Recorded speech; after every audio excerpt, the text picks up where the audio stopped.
কাছে গিয়েও মেহনত করার তৌফিক দান করেন। আয় আল্লাহ, আয় আল্লাহ মিলে আয় আল্লাহ ইজতিমাইয়তের সাথে এই মেহনত করার তৌফিক দান করেন। আয় আল্লাহ, আয় আল্লাহ দুনিয়ার কোনায় কোনায় যত মসজিদ আছে প্রত্যেকটা মসজিদকে আবাদ করার তৌফিক দান করেন।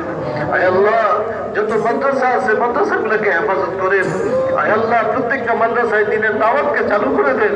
ইজতিমাইয়তের সাথে আয় আল্লাহ এক জামাত হয়ে যেন দাওয়াত দিতে জায়গায় হয় না, ব্যস্ত না ভাইয়া না আসিস ভালো আছে। ঠিক আছে, আসবো ইনশাল্লাহ। যান আপনি আস্তে আস্তে যান, খুব ভিড়। আমি একটু পরে যাব নামাজ পড়ে, এই সামনে একটু ঘুরবো, ঘুরার পর আবার আসবো, এসে নামাজ পড়ে একদম তারপরে বাসায় যাবো। আপনি চলে যান, ঠিক আছে? আচ্ছা, ওয়ালাইকুম আসসালাম। আখেরি মোনাজাত শেষ, সব মুসলিরা নিজ নিজ ঘরে ফিরছে।